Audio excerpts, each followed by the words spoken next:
Listo. Hola, somos el equipo 2 y nosotros vamos a presentar estudios de prueba diagnóstica y pronóstico. Siguiente. Bueno, primero empezamos por las características de una prueba diagnóstica y valoración. Antes de empezar a explicar como todo el procedimiento para hacer esto, debemos recordar algunas definiciones y que son importantes para realizar las evaluaciones. Primero, las variables cualitativas, que pueden ser de dos tipos, nominales o dicotómicas, que son de dos opciones, como por ejemplo sí y no. Las ordinales, que son qué lugar ocupa en un grupo cierto, como pues cierta variable, y aquí no va a haber un tamaño como de diferencia, o sea, esto puede ser como un grado de infección, que nosotros sabemos que puede ser como más grave, menos grave, pero no tiene un valor especificado. Luego están las cuantitativas, que pueden ser discretas o discontinuas, que esto significa que no se fraccionan, que es un número entero, y pueden ser también continuas, que significa que se fraccionan y aquí hay decimales. Luego, otras dos definiciones importantes son la sensibilidad, que es qué proporción de individuos enfermos tienen prueba positiva, que esto es una característica intrínseca, y la especificidad, que es qué proporción de individuos no enfermos tienen una prueba negativa, que esto es en probabilidad. Muy bien, ahora que conocimos un poco acerca de las bases, ahora sí vamos a pasar cómo es que se realizan las pruebas diagnósticas y cómo es que se lleva a cabo su valoración. Y bueno, antes que nada, primero conocer qué es una prueba diagnóstica. Una prueba diagnóstica es cualquier procedimiento que lo vamos a realizar para poder confirmar o descartar un diagnóstico que realizamos al paciente. Esto nos permite ya sea incrementar o disminuir la verosimilitud del diagnóstico que le hayamos realizado al paciente. Será muy sencillo si nosotros directamente llegamos con el paciente para realizar la prueba diagnóstica, pero esto nos puede traer diversos sesgos y problemas, ya que puede ser que los resultados reflejen algo positivo, perdón, negativo a falso positivo o falso negativo. Entonces, primero, antes de realizar una prueba diagnóstica, nosotros tenemos que calcular esta probabilidad por prueba. Esta probabilidad lo vamos a calcular solamente en base a los datos epidemiológicos y los datos clínicos que presenta nuestro paciente. Entonces, una vez que tengamos esta probabilidad, lo vamos a comparar con dos tipos de datos, el umbral diagnóstico y el umbral terapéutico. En caso de que la probabilidad no rebase el umbral diagnóstico, esto nos va a permitir descartar directamente el diagnóstico que hayamos realizado, ya que no va a haber una probabilidad alta de que el diagnóstico realmente sea correcto. Y en caso de que la probabilidad preprueba sí rebase el umbral terapéutico, nosotros podemos pasar directamente a realizar el tratamiento para nuestro paciente. Pero en el caso de que esta probabilidad no rebase el umbral terapéutico, pero tampoco se encuentre por debajo del umbral diagnóstico, ahora sí nosotros vamos a realizar una prueba diagnóstica. Esta tiene varias características, algunas de las más importantes sería la fiabilidad y la validez, la cual nos permite, cada vez que realizamos esta prueba, vamos a poder ser capaces de producir los mismos resultados cada vez que se le aplica esta prueba en condiciones similares y también que las mediciones que obtengamos pues, reflejen el mismo tipo de fenómeno que estamos intentando medir. También es importante que nos sea útil para llevar a cabo la toma de decisiones al final y también importante evaluar el costo-beneficio para ver si realmente nos conviene realizar esta prueba diagnóstica. Entonces, una vez que hayamos obtenido la probabilidad a partir de esta prueba diagnóstica, esto lo vamos a denominar como la probabilidad post-prueba. Entonces, esta probabilidad nos va a permitir mejorar la incertidumbre que teníamos acerca del resultado de la prueba diagnóstica, pero eso tampoco significa que podemos asumir el diagnóstico como 100% correcto. Entonces, siguiente. Una vez que hayamos obtenido esta probabilidad post-prueba, esto lo vamos a comparar con el patrón de referencia, también conocido como gold standard, que nos va a permitir identificar el diagnóstico verdadero. El patrón de referencia nos va a permitir clasificar la presencia o la ausencia de la enfermedad de la cual estamos sospechando. Y para llevar a cabo esto, nosotros vamos a utilizar resultados dicotómicos, vamos a utilizar una tabla 2x2. En un momento les vamos a explicar de qué se trata. Y para llevar a cabo esto necesitamos utilizar indicadores de validez básicos, las cuales les acabo de mencionar Jimena, como por ejemplo la sensibilidad y la especificidad. Mientras más altos sean estos indicadores, esto va a significar que nuestra prueba va a tener mayor validez. Aparte de esto, también vamos a utilizar valores predictivos, tanto positivos como negativos, que en un momento les vamos a explicar también. Siguiente. Bueno, para antes de seguir como con la explicación de las evaluaciones, tenemos que conocer otras definiciones importantes, que son los valores predictivos, que los valores predictivos van a depender de la prevalencia del estudio original.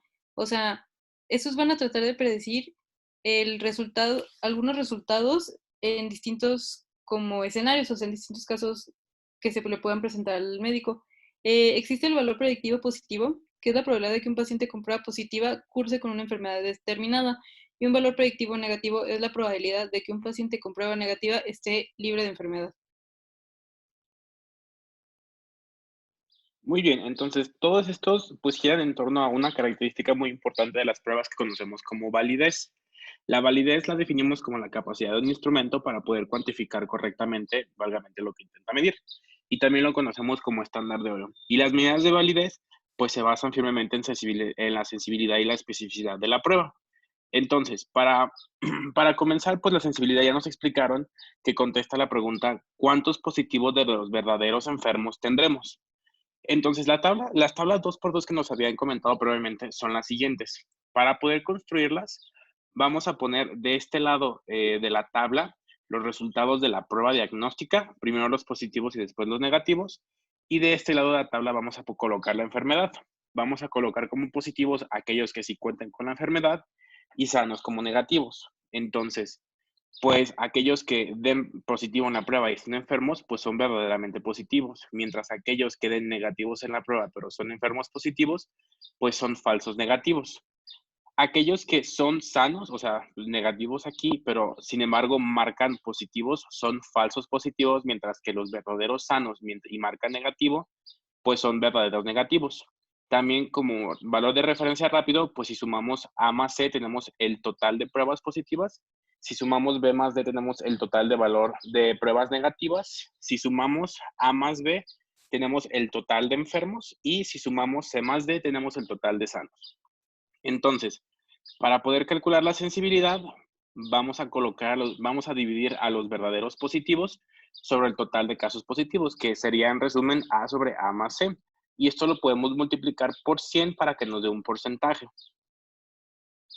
Y pues aquí les estoy señalando cuáles son las casillas que debemos de sumar, y de hecho es A más B, la fórmula escrita pasada es incorrecta.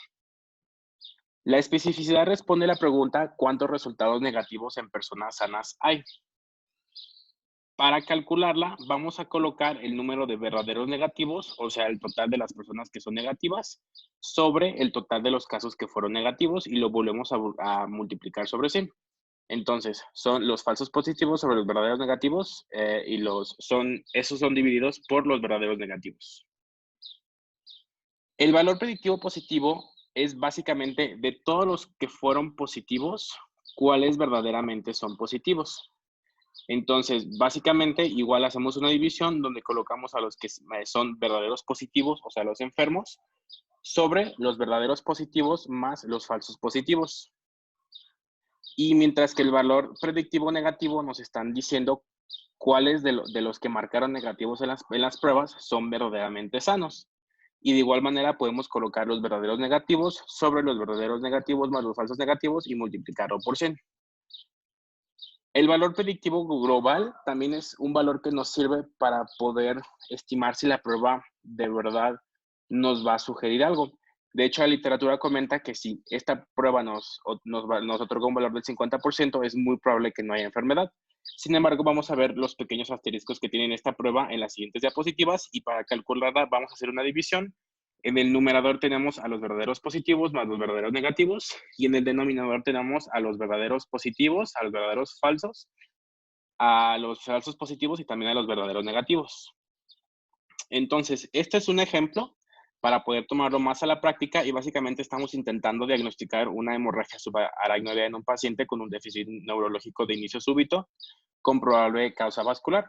Entonces, nuestro estándar de oro pues es la tomografía computarizada, y la rigidez de nuca pues es un signo bastante fiable de esta enfermedad.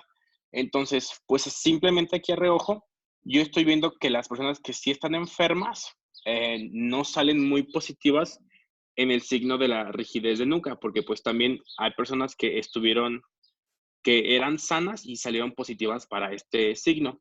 Entonces, para mí esta prueba, el signo de el síntoma de la rigidez dental no es muy sensible. Sin embargo, sí es altamente específico para aquellas personas que están sanas, porque si se fijan, esta columna que representa las sanas, pues es verdaderamente alta comparado con la 9. Del lado derecho, nosotros ya calculamos la sensibilidad y la especificidad, y como les había comentado, tiene una baja sensibilidad que fue del 59% y una especificidad muy alta que fue del 94%. Entonces, pues existen los asteriscos que les ya había mencionado en referencia a los cambios de prevalencia y valor predictivo. Pues básicamente mientras haya un aumento en la prevalencia, aumenta el valor predictivo positivo y disminuye el negativo. Y cuando hablamos de la prevalencia, pues hablamos de la prevalencia de la enfermedad. Y si la prevalencia en dos poblaciones es distinta, pues no se puede utilizar la misma prueba. Bueno, después seguimos con el teorema de Bayes, que el teorema de Bayes nos sirve para calcular la probabilidad de que a posteriori tengamos una enfermedad con una prueba positiva, y eso es como un valor predictivo positivo. Es importante notar que pues esto se va a predecir con la sensibilidad y la especificidad de una prueba y la prevalencia de la entidad en donde estemos estudiando pues el problema. Bueno, como vemos la fórmula, lo que vamos a calcular es pues lo que les comento, la probabilidad de que vaya a ser positiva la prueba y que nos dé la enfermedad. Entonces, vamos a calcularlo por la sensibilidad multiplicada por la prevalencia sobre la sensibilidad multiplicada por la prevalencia de nuevo, y a este se le va a sumar la multiplicación de la especificidad o sea, la especificidad, 1 menos la especificidad multiplicada por 1 menos la prevalencia. Y esto nos va a dar esta predicción. Siguiente. Y ya, después tenemos el nomograma de Fagan, que el nomograma de Fagan nos va a dar la relación que tienen la prevalencia o la preprueba y la razón de verosimilitud para poder calcular a través de estas dos la probabilidad de que se tenga una enfermedad con una prueba positiva. Se van a tener dos valores importantes en la razón de verosimilitud, que va a ser la positiva y la negativa, que la positiva nos va a estar evaluando un resultado positivo con una prueba positiva y la negativa un resultado positivo con una prueba negativa, que es un falso positivo. Y sí. Bueno, entonces, ¿de qué manera se va a calcular? Vamos a sacar la prevalencia de la población, que es qué tanto porcentaje de personas tienen la enfermedad con la pura clínica, o sea, sin haber sacado una prueba. Por eso es el valor preprueba. A partir de lo vamos a poner en la gráfica como se ve del lado izquierdo y lo vamos a marcar.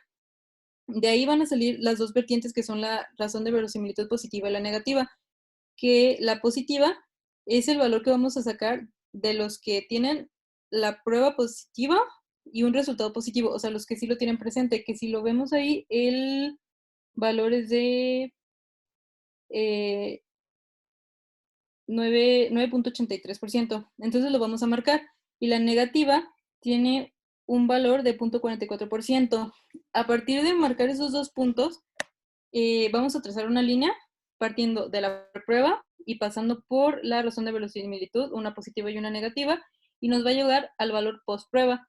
Y esta es una manera como muy sencilla de evaluar qué tan fiable va a ser un resultado.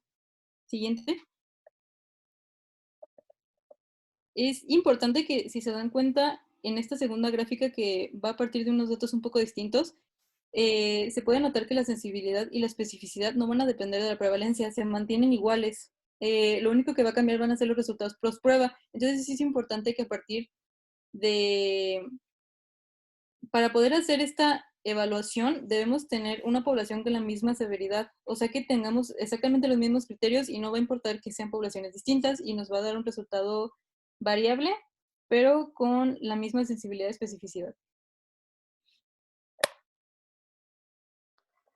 Ahora bien, hablando sobre la aplicabilidad de la prueba diagnóstica, podemos dividirla en tres aspectos principales. Una prueba de escrutinio o tamizaje será la primera que voy a comentar. Esta se refiere a una prueba en la que lo que importa es realizar un diagnóstico oportuno y masivo de una situación patológica. Entonces, En este ejemplo es importante que haya una alta sensibilidad y no importa si la especificidad de la prueba es baja. Un ejemplo sería la tira reactiva para la glucemia en los diabéticos, o podría ser también el tamizaje metabólico para los neonatos para detectar hipotiroidismo. La siguiente prueba es para descartar enfermedad. En esta se necesita que haya una alta sensibilidad y, de ser posible, una alta especificidad. Es decir, lo que queremos ver es un alto valor predictivo negativo o que nos pueda decir la prueba fiablemente que el paciente no presenta la enfermedad. Un ejemplo es la ELISA para el VIH. Y el tercer ejemplo es para confirmar un posible diagnóstico. Aquí importa que la especificidad sea alta y si se puede que la sensibilidad sea alta, pues mejor. Entonces, para confirmar el diagnóstico, se utiliza, por ejemplo, el Western Blot para el VIH, que es una prueba con un alto valor predictivo positivo. Es decir, si el resultado es positivo, muy seguramente el paciente sí presenta la infección. Aunado a la aplicabilidad, hay que conocer ciertos errores que ocurren. Los podemos dividir en dos. Uno es en la selección de pacientes y el otro es en la interpretación de la prueba. El primer tipo de error se caracteriza por la selección inadecuada de estos pacientes. Entonces, por ejemplo, puede ser desde el punto de vista clínico patológico. Algo importante es que los pacientes a considerar en los diferentes grupos de estudio se encuentren en un mismo estrato de la enfermedad o en un mismo espectro. Como podemos ver aquí al lado, hay clasificaciones para el cáncer colorectal, está el TNM y DUX. No es lo mismo tener pacientes en el estadio A y en el estadio C si queremos medir la proporción o la prevalencia de metástasis a hígado, por ejemplo. Es decir, el espectro de la enfermedad tiene una alta importancia en la presentación de complicaciones. Entonces tenemos que tener a los pacientes en un espectro similar. Igualmente, la proporción de los pacientes en el estudio, en cada estrato, debe ser similar. Tenemos que cuidar que haya un equilibrio. Tenemos que considerar si están siendo tratados para la enfermedad en el estudio o para cualquier otro padecimiento que pueda como influir en los resultados. Considerar igualmente las enfermedades concomitantes por este mismo sentido. Y pues en el grupo control se tienen que cuidar los mismos criterios que acabo de comentar. Ahora bien, en cuanto a los errores de la interpretación, esto se refiere a la realización de la prueba diagnóstica versus el estándar de oro. Entonces, aquí es importante que ambas se hagan al mismo tiempo. Ahorita lo comentaremos en cómo evitar estos errores. Pero, por ejemplo, cuando el estándar de oro se hace previo a la prueba diagnóstica, entonces los resultados ya predisponen al médico o a la persona que está llevando a cabo esta prueba a esperar un resultado dado en la prueba diagnóstica. E igualmente, cuando lo haces primero la prueba diagnóstica, se espera lo mismo con el estándar de oro. Entonces, la siguiente, por favor. Para evitar estos errores, sobre todo en el primer tipo, lo importante es que la población a estudiar se encuentre en el mismo espectro y con las características similares en la enfermedad para evitar variaciones que no estamos queriendo medir. Y en el segundo punto, que se realicen tanto la prueba y la prueba diagnóstica como el estándar de oro de forma ciega, independiente y de ser posible simultánea para evitar estos sesgos de selección que habíamos comentado. También, obviamente, siempre tiene que tener precedencia las pruebas matemáticas al juicio clínico y siempre debe evaluarse la reproducibilidad, de la prueba diagnóstica que se está midiendo.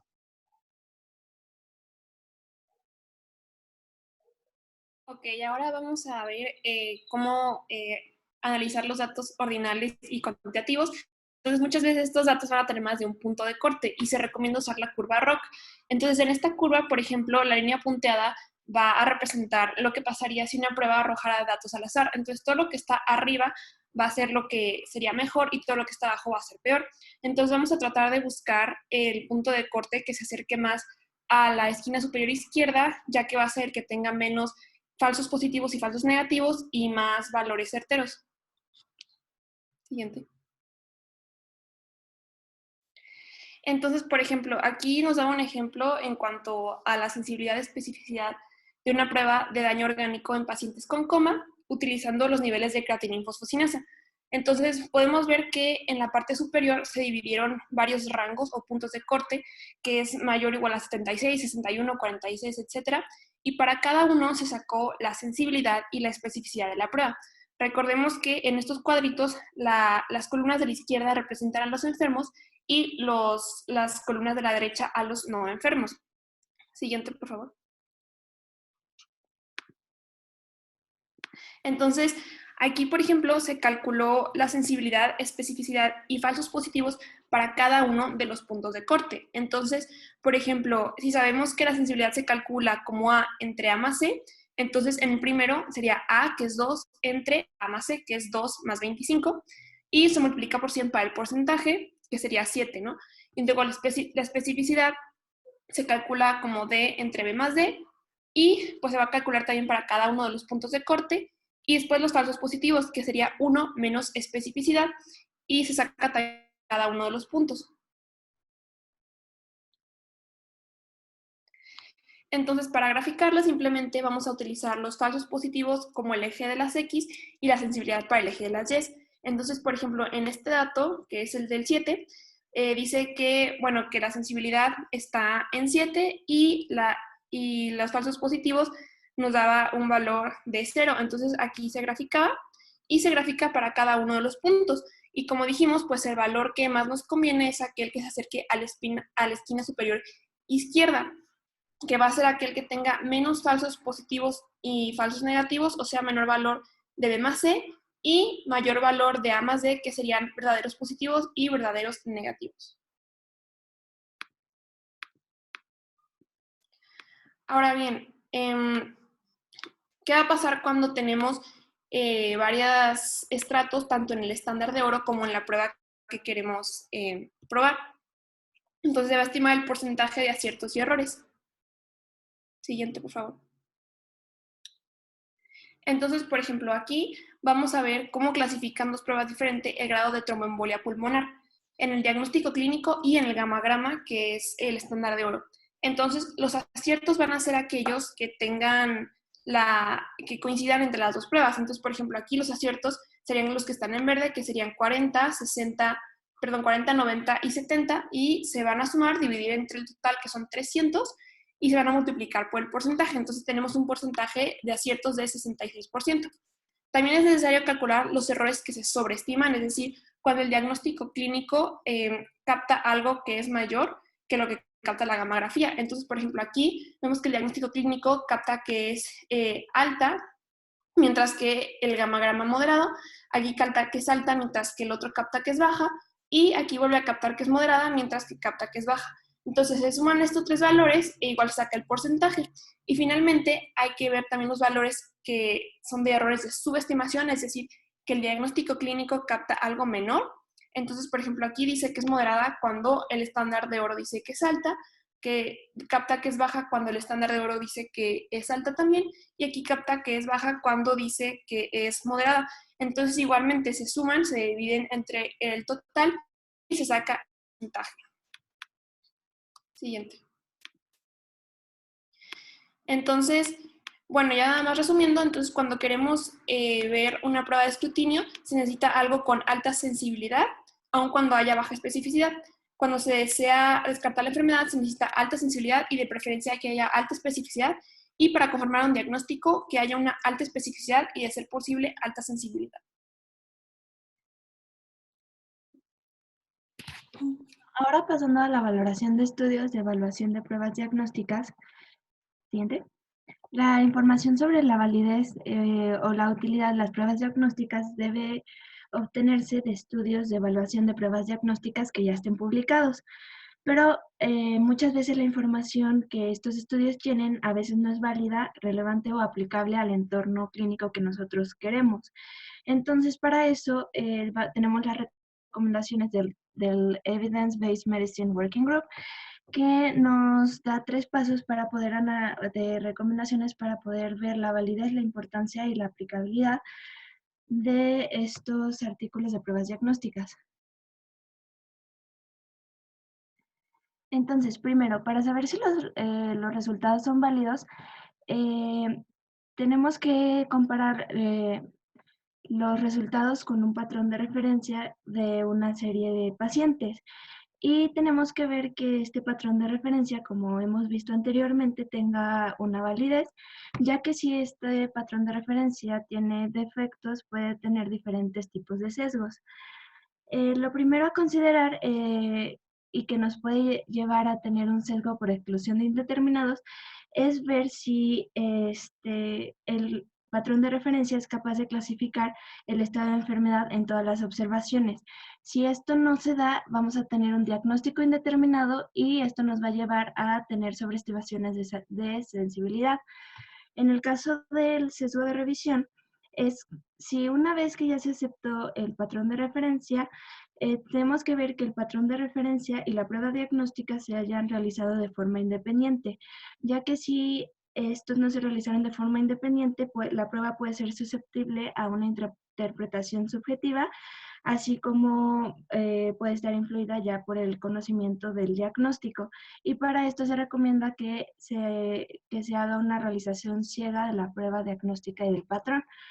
También tenemos que tener en cuenta que debe haber un número adecuado de espectro de pacientes y por eso debe estar determinados los criterios de selección y las características clínicas y epidemiológicas deben de estar presentados adecuadamente. En el caso del sesgo de verificación diagnóstica, esto va a ser que el diseño del estudio debe tratar de garantizar que no se hayan excluido pacientes en función a los resultados de la prueba. Y el sesgo de verificación va a ser cuando la probabilidad de que se les realice el patrón de referencia sea menor entre los sujetos con prueba negativa. Y por último, tenemos que juzgar la validez de los métodos, esto ya que tiene que describirse con suficiente detalle para que se pueda permitir su reproducción. Bueno, para saber cuáles son los resultados, primero tenemos que tener que el objetivo de la realización de la prueba diagnóstica es poder modificar la probabilidad de la preprueba para obtener la probabilidad postprueba. Entonces, para esto tenemos que considerar que tanto el patrón de referencia como la prueba diagnóstica clasifican a los pacientes en dos grupos en función de la presencia o la ausencia de un síntoma. Entonces, estos resultados se van a expresar a partir de la proporción de aciertos de la prueba diagnóstica entre la población enferma, que a esto le vamos a llamar sensibilidad, como ya lo vimos, y la sana. Entonces vamos a tener que la sensibilidad va a ser la probabilidad de que la prueba sea positiva si la condición del estudio está presente y la especificidad va a ser la probabilidad de que la prueba sea negativa si la condición de estudio está ausente. Pero esto no nos van a facilitar el cálculo de la probabilidad postprueba. Por tanto, vamos a tener el cociente de probabilidades, que es la probabilidad de dicho resultado en presencia de enfermedad, dividida por la probabilidad de dicho resultado en ausencia de enfermedad. Siguiente. Entonces aquí vamos, en esta tabla podemos ver la interpretación de los cocientes de probabilidades, en los que se puede ver que un cociente de probabilidades positivo mayor a 10 o un cociente de probabilidad negativo menor a 0.1 generan cambios amplios y a menudo concluyentes desde una probabilidad preprueba hasta una probabilidad postprueba, y así podemos ver, o sea, los siguientes, y tenemos que tener en cuenta que tiene que tener, bueno, que se deben de proporcionar los intervalos de confianza, los cuales deben ser aplicados en el cálculo de la probabilidad postprueba para poder juzgar la utilidad de la prueba diagnóstica. Y luego tenemos que ver que sean aplicables a nuestro medio. Entonces tenemos que tener en cuenta que pueda ser, que tenga reproducibilidad. Esto quiere decir que independientemente del ámbito y de las condiciones y de la persona que lo esté interpretando, se pueda llevar a cabo. También que las características operativas sean similares dentro del espectro de pacientes, si el espectro de pacientes es diferente al que nosotros tenemos, la decisión debe ser cautelosa de si seguimos o no. Y tenemos que tener en cuenta la repercusión que tenga sobre nuestra actitud diagnóstica y nuestra actitud terapéutica. Por último, en el artículo, para ir de la probabilidad preprueba a la postprueba, tenemos que hacer diferentes cálculos. Y mencionaba que a veces es un poco difícil, entonces tenemos que recurrir a diversas herramientas. Entonces se recomendaba usar calculadoras o herramientas informáticas, un fichero Excel que se llama Joaquín Primo, el cual nos ayuda a realizar operaciones con pruebas diagnósticas, cálculos de indicadores de validez con sus intervalos de confianza a partir de recuentos verdaderos, así como falsos positivos y negativos. Hay calculadoras online como, bueno, el texto mencionaba la Alan Charts, y que nos va a ayudar con el nomograma de Fagan y una Diagnostic Test Calculator.